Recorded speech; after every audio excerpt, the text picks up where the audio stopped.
Paulo do Zubeldia, galera, consegue mais uma vitória, mas foi no sufoco, daquele jeito. Vamos falar um pouco disso aqui também, tá bom? Galera, que o São Paulo não dá espetáculo, que o São Paulo não joga aquele futebol vistoso, maravilhoso, futebol que o torcedor sonha, isso realmente a gente sabe, né? Mas o São Paulo é aquele São Paulo de emoção realmente até o final do jogo. E contra o Atlético Paranaense, na minha visão, o jogo que eu assisti, mais uma vez foi realmente dessa forma, né? Naquele São Paulo sem criar muitas oportunidades, mas olha, primeiro tempo, inclusive, falar de oportunidades, galera. Inclusive, comente aí o que vocês acharam do jogo, tá? Eu achei um jogo fraco do São Paulo, mas importante também o resultado, a vitória. Primeiro tempo, o São Paulo chutou uma bola ao gol, uma falta que o Lucas bateu aos 40 minutos do primeiro tempo, né? Até marquei aqui, ó, aos 42 para eu não esquecer, porque eu falei, nossa, que jogo fraco no primeiro tempo. Aos 42 minutos, que foi uma cobrança de falta ensaiada ali do São Paulo, o Lucas chutou de fora da área, passou perto do gol. O São Paulo tinha dado outro chute, mas meio despretensioso, nada que assustasse o jovem goleiro do Atlético Paranaense, de apenas 20 anos de idade. O Atlético Paranaense realmente formador de goleiros, né? Coloca a molecada para jogar sem medo. Inclusive o Atlético que veio para esse jogo cheio de desfalques, né? Jogando ali vários garotos de 18 anos, 19 anos, 20 anos, sem medo, né? Os caras estão na zona do rebaixamento. O Atlético é o primeiro time ali da zona do rebaixamento, né? Com essa derrota aí para o São Paulo, eles continuam com 34 pontos. É o segundo time na zona do rebaixamento, porque o próximo, o primeiro agora na zona do rebaixamento, é o Bragantino, né? O Red Bull Bragantino, que a gente vai pegar, inclusive, na próxima rodada. Olha só, o São Paulo venceu, né? O Bahia fora de casa, agora venceu o Atlético em casa e agora joga fora de casa contra o Bragantino na próxima rodada. Gente, faltando 5 rodadas para o final do Campeonato Brasileiro, o São Paulo chegou a 57 pontos, é o sexto colocado, o sétimo colocado é o Cruzeiro. O São Paulo abriu 10 pontos de vantagem, o Cruzeiro tem 47 pontos, o São Paulo tem 57. Faltam apenas 5 rodadas.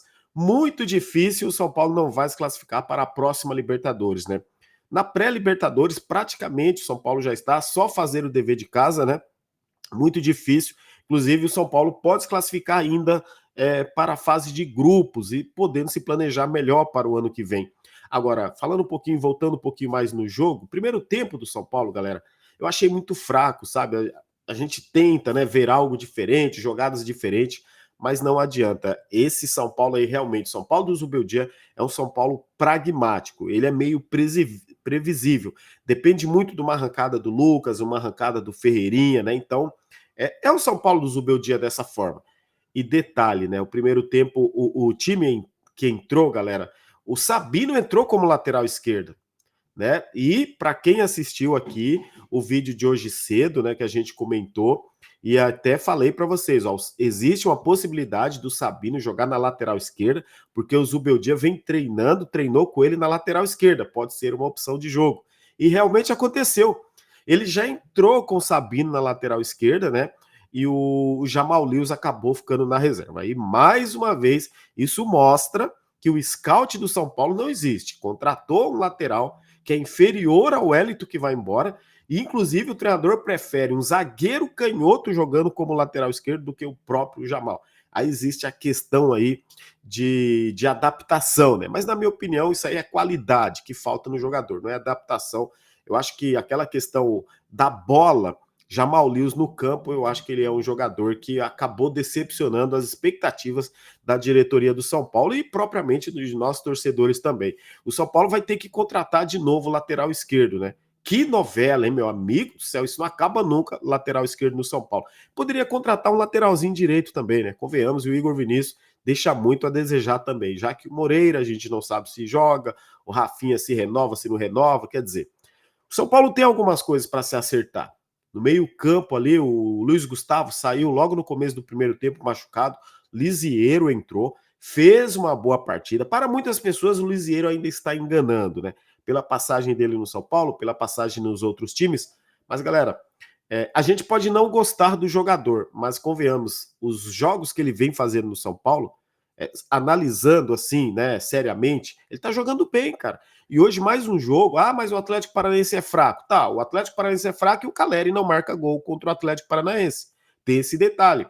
Então o Igor Vinícius foi bem, o Igor Vinícius não, o Lisieiro, né? O Lisieiro foi bem no jogo, ele entrou no lugar do Luiz Gustavo. Inclusive a bola do segundo gol, que ele dá uma virada lá meio esquerda, né? Aquela virada lá do outro lado, né? Quem que fez a parede lá, a assistência, né? Agora esqueci o jogador que tava lá, que aí o André Silva, né? Pegou ali, sabe, se jogando na bola. O André Silva tinha acabado de entrar no lugar do Caleri, olha só. A gente falando do Caleri, mas por que que o Caleri saiu? Porque ele sentiu, ele pediu substituição.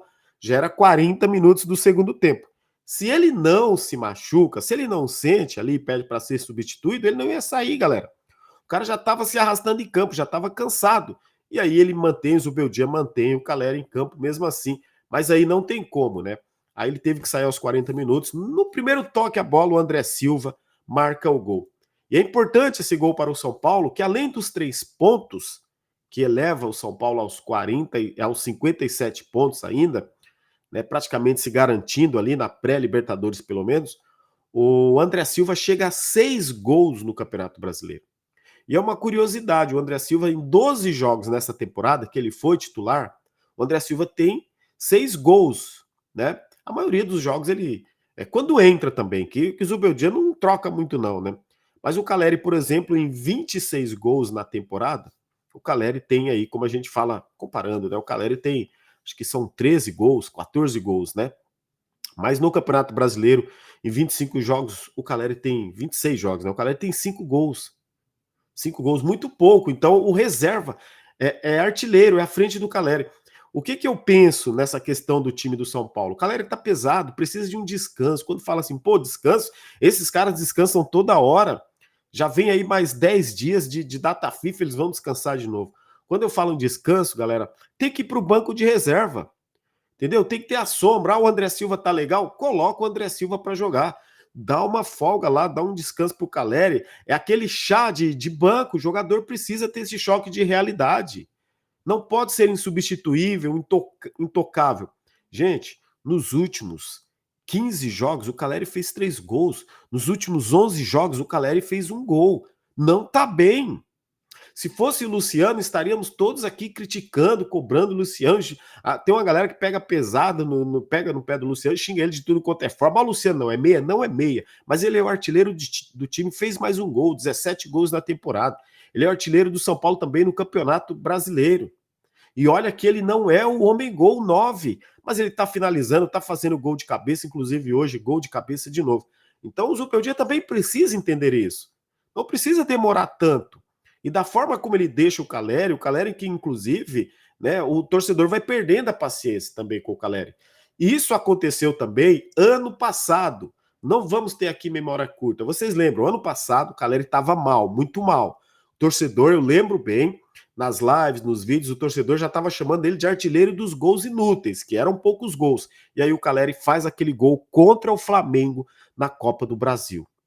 Né? Então, o Caleri não foi bem ano passado, não tá bem também esse ano em final de temporada, não sei o que acontece com o Caleri. Gente, mas tem que ter um substituto pro Caleri. Pelo menos é a minha observação, gosto muito dele, torço para que ele volte a jogar bem, volte a fazer gols, mas tá mal. E se ele tá mal, tem jogadores como o André Silva que entrou e fez o gol da vitória. Merece também oportunidades André Silva, né? E aí, novamente, o Zubeldia, ele entrou com o Rato, ele entra o Alisson, cara, que legal, hein? O Alisson entrou ali, eu acho que eles entraram aos 35, eu acho, se eu não me engano, do segundo tempo, aos 32, aos 35. E aí o Alisson e o Rato também, né, eles entraram. Legal o Alisson, a volta do Rato. Confesso que eu achei que o Rato o Alisson não fosse jogar ainda nessa volta dele, mas isso mostra que quando o treinador coloca ele, dá credibilidade. E tem um detalhe também, o que eu acho que vai acontecer, tá? O Alisson acelera a sua volta. Gente, é só uma opinião. O Alisson acelera a sua volta. Ele, em condição de jogo, ele vai ser titular. O Marcos Antônio volta para o banco. Aí o São Paulo, ano que vem, já começa com o Alisson, o Marcos Antônio no banco. E o São Paulo não compra o Marcos Antônio. Para mim, isso aí tem essa volta do Alisson tem a ver também do São Paulo não querer comprar o Marcos Antônio. Porque se o Marcos Antônio permanece como titular, né? Se o Alisson não volta e ele permanece como titular, a torcida ia pegar no pé da diretoria para comprar o Marcos Antônio. Então isso aí para mim tem a ver, tá? Para não comprar o Marcos Antônio. Apesar que o Alisson aí com seus 32 anos, o que ele estava jogando bola antes dele se machucar, estava jogando muita bola. Mas é lógico, a gente está falando de um jogador que voltou agora. Vamos ver como que vai ser essa sequência do Alisson. Mas para mim tem relação a essa volta dele, de já colocar o Alisson. Olha que coisa estranha. Ele já coloca o Alisson, tá? E aí, galera, eu tô até saindo um pouquinho do jogo, mas são tipos de coisas assim que eu não consigo aceitar. Só um comentário. Ele já coloca o Alisson no jogo, tá certo que tá voltando, pode ser ali um prêmio pro jogador que tá voltando, mas ele não faz isso com todos os jogadores. Por exemplo, o Bobadilla é o titular, não é o titular da posição, Bobadilla? Pois é, o Bobadilla já não entrou contra o Bahia, né? Já não entrou também, acho que contra o Bahia, não lembro se ele foi relacionado. Comenta aí, vocês lembram se o Bobadilla foi relacionado para o jogo contra o Bahia? Inclusive, deixa o like aí, não esquece de deixar o like, se você não é inscrito no canal também se inscreve, compartilha, não esqueça de ativar o sininho das notificações. Então o Bobadilla também não jogou, não dá oportunidade mesmo para nenhum ali, não entra o William, né, que a gente sempre pede. As modificações do Zubeldia são sempre as mesmas, é Nestor, Lisiero, Wellington Rato, agora voltou o Alisson, né, então você vê que propriamente o Eric também volta, o Ferreirinha, quer dizer, aí começa a entrar só o Rato, o Eric não entra muito, fica aquele time pragmático, aquele time lá que a gente sabe que é o comum do São Paulo, né? Infelizmente, os últimos treinadores entendem, né, que esse time do São Paulo tem que ser mais pesado, tira um pouco a velocidade. Então, a vitória para mim é o que mais importa, galera. 3 pontos importantíssimos para mim, por conta da gente sonhar com a temporada do ano que vem, de 2025. Porque essa temporada aqui, eu acho que o torcedor do São Paulo já tá ficando igual o Caleri, né? Cansado já. Já não esperar muita coisa. Já que o São Paulo vai se classificando para a Libertadores, pode ser quarto, ou quinto, ou sexto, né? Agora dificilmente vai ser alcançado aí pelo Cruzeiro, que é o 7º colocado.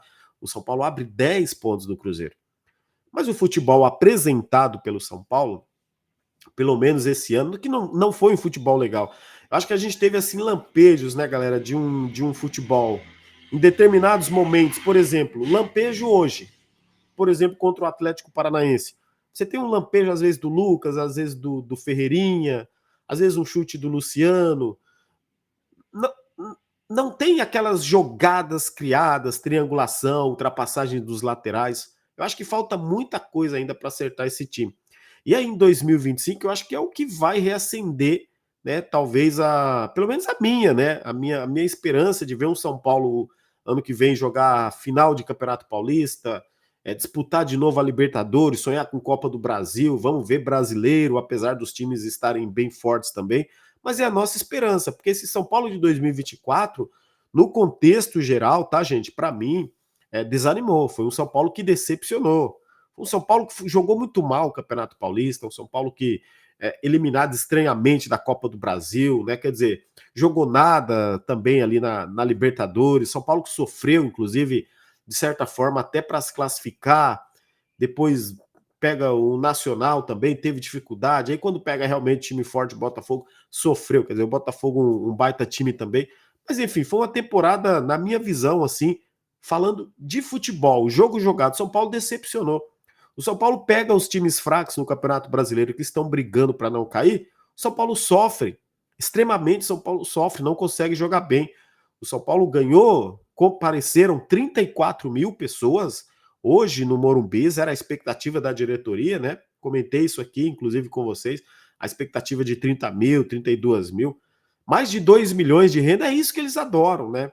Pô, mais de 2 milhões de renda para o São Paulo e mais um jogo, mesmo debaixo de chuva, a torcida comparece mais uma vez.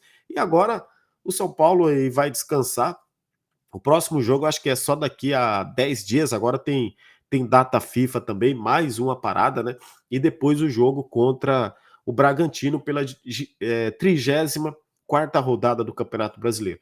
O Zubeldia, na minha opinião, também, ele continua demorando demais para mexer, e muitas vezes, isso não aconteceu nas Copas, mas no Campeonato Brasileiro, muitas vezes o Zubeldia é premiado, né, com as substituições, né? Os jogadores que saem do banco ali, não sei se é sorte, muitas vezes pode ser sorte, não sei se vocês acreditam na sorte, mas para mim eu acredito muito no trabalho também. Mas os jogadores que estão saindo do banco de reserva estão querendo mostrar serviço, né? Na semana passada aí contra o Bahia mesmo foi o Wellington Rato, né? Hoje mesmo foi o André Silva, quer dizer, o Lisieiro também jogou uma partida. Eu acho que os jogadores estão buscando oportunidade aí, porque também querem fazer um melhor 2025. A gente espera que realmente, se for ele o treinador, Zubeldia, em 2025 olhe com mais carinho para esse futebol do São Paulo. Estou contente pelos 3 pontos, né? Logicamente, queria ver um futebol melhor do São Paulo, mas eu acho que o torcedor já está entendendo que 2024, meu amigo, é isso aí mesmo, é isso que o São Paulo apresenta, né? A normalidade é isso, a gente está comemorando os 3 pontos, né? Os gols que a gente faz, obviamente esperando um 2025 melhor. Essa, pelo menos, é a reflexão que eu estou fazendo. Quero saber a tua opinião, comenta aí, fique à vontade para comentar também o que você achou do jogo, o que você achou dos jogadores, a atuação também aí do treinador Luiz Ubeldia. Fique à vontade aí para comentar. Amanhã a gente repercute mais aí essa vitória do São Paulo e o mercado da bola e muito mais que a gente o que a gente conseguir aí também de informações. Beleza, galera? Forte abraço a todos, fiquem com Deus, até o próximo vídeo, como sempre.